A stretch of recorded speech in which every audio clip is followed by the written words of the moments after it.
Comment importer des assets simples avec C++ dans Unreal? C'est drôle à quel point une opération aussi simple que de drag and drop un asset dans l'éditeur devient complexe quand on essaie de le faire en code, et c'est donc pour ça que je vais essayer de vous montrer comment le faire. Donc, on est parti.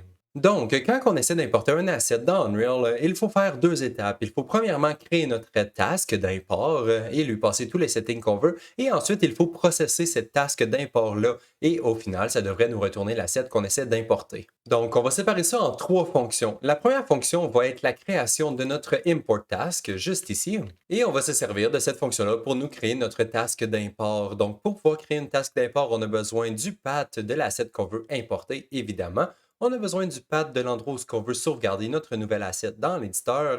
Et ensuite, il nous est aussi possible de passer des options additionnelles, donc une factory, et des options qui ne sont pas obligatoires, mais qui vont être utiles dans le futur. Aujourd'hui, on ne devrait pas s'en servir parce qu'on va simplement importer des assets de base. Donc, on va simplement se contenter d'utiliser les deux premières variables. Je laisse les deux autres variables ici disponibles au cas où vous voulez les utiliser. Et donc, ça, c'était pour notre fonction qui crée notre task d'import. Maintenant, il nous faut une fonction pour processer la task d'import qui vient d'être créée. Cette fonction prend évidemment la task qu'on veut processer en input juste ici et elle va nous retourner l'objet qui s'est fait importer durant l'import si l'import a fonctionné. Et finalement, je vais me créer une troisième fonction qui va s'occuper de combiner les deux premières, donc qui va créer la task d'import pour nous et qui va la processer automatiquement. Donc, ma troisième fonction, je l'ai nommée import asset et je lui passe simplement les deux variables qu'on va utiliser aujourd'hui, donc le source path et le destination path. Et en retour, je retourne l'objet qui vient d'être importé. Et c'est tout. Par contre, pour que le code compile bien, on doit se faire des forward déclarations pour les deux classes que nous avons ici parce qu'elles ne sont pas définies par défaut. Donc, on va juste les forward déclare ici en haut. Donc, le uAsset import task et aussi le uFactory. Parfait. Maintenant, on peut aller dans le CPP pour aller définir nos fonctions. Et la première chose qu'on va faire, c'est inclure les deux header files qu'on va utiliser. Donc, on a le Asset Tools module et le Asset Import Task juste ici. Ces deux header files sont dans deux modules différents qu'on doit inclure dans notre CS file. Donc, on va aller dans notre CS file juste ici et inclure nos deux modules. Ces deux modules sont seulement disponibles lorsque l'éditeur est présent. Donc, si vous packagez votre jeu, vous n'allez pas avoir accès à ces deux modules-là. Parfait. Maintenant, on va retourner dans notre CPP pour continuer notre logique. Et donc, pour créer notre task d'import, la première étape, eh bien, ça va être de créer notre import task. Juste comme ça, on se crée un nouvel objet qui va être notre task d'import. Ensuite, je vais simplement regarder, juste faire sûr que ma task est valide. Je vois pas pourquoi que ça arriverait que notre task ne se fait pas créer comme il faut, parce qu'habituellement, le new object fonctionne toujours. Mais si jamais c'est pas arrivé, bon, on va retourner une erreur juste pour faire sûr que l'utilisateur soit au courant. Ensuite, maintenant qu'on a notre import task de créer, il ne reste plus qu'à setter tous les paramètres qu'elle a besoin pour pouvoir s'importer correctement. Donc, on va commencer par les paths de nos fichiers. Donc, ici, j'ai mon file name que je set en utilisant mon source path, mon asset source. Et ensuite, on doit séparer le destination path en deux. Une variable qui va contenir seulement le path qui contient le dossier dans lequel on veut sauvegarder notre asset.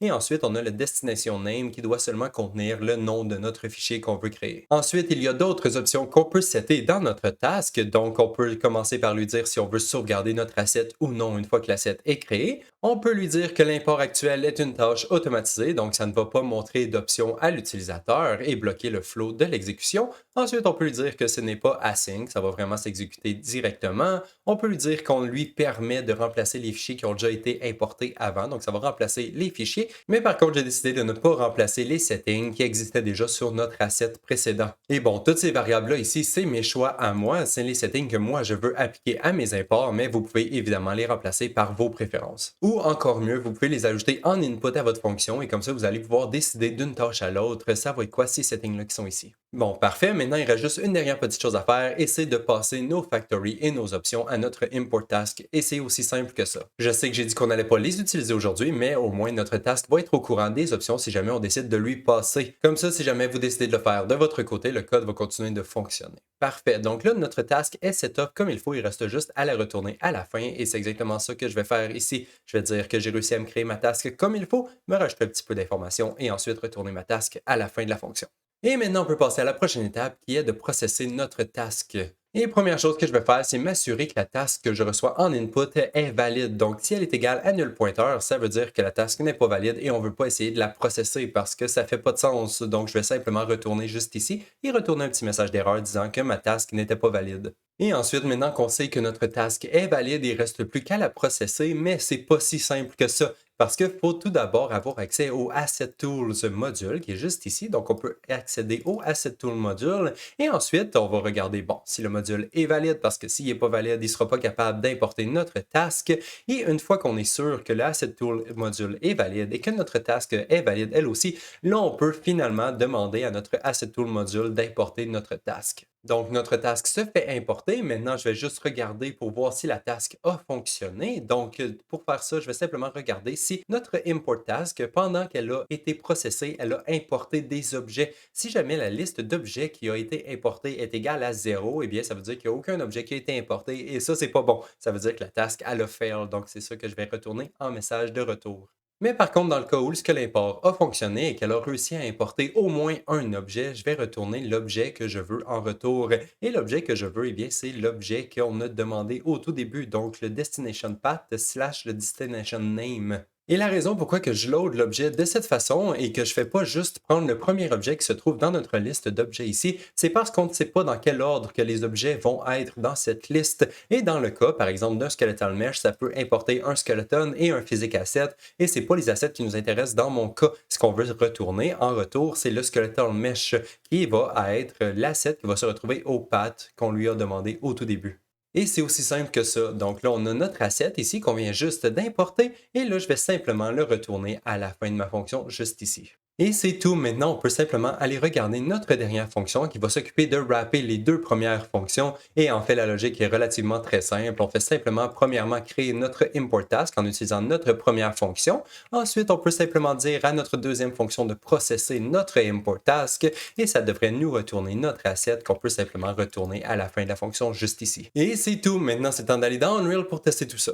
Donc, dans Unreal, je me suis fait un widget très simple ici qui me permet de passer le path source de mon asset que je veux importer ainsi que le path de destination vers lequel je veux sauvegarder mon asset. Et ensuite, si je clique sur Import, eh bien, ça devrait importer mon asset.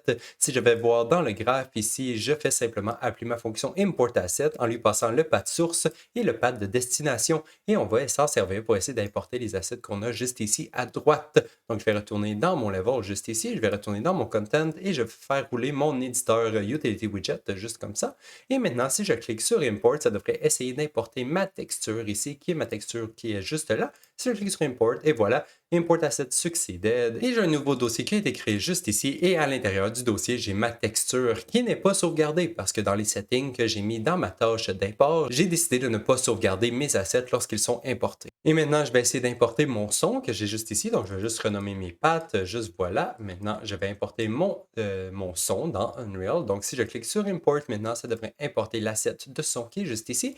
Et finalement, je peux essayer d'importer mon mesh qui est un FBX. Donc, je rechange le nom de mes assets juste ici. Et voilà, enlever l'extension. Et voilà, si je clique sur Import, maintenant, j'ai un warning. Mais bon, c'est pas grave. Mon mesh a été importé dans Unreal. Et si jamais j'essaie de réimporter un mesh qui a déjà été importé, on voit que ça fonctionne bien. Il fait juste le réimporter par-dessus. Et si j'essaie d'importer un texte file, un fichier qui ne fait pas de sens pour Unreal, donc on va dire ça comme ça, je vais juste le renommer, voilà, et je clique sur Import, ça dit que ça n'a pas réussi parce que le type de fichier n'est pas supporté. Voilà, donc on dirait que ça fonctionne très bien et je crois que ça va conclure la vidéo d'aujourd'hui, donc on se revoit dans la prochaine. Bye bye!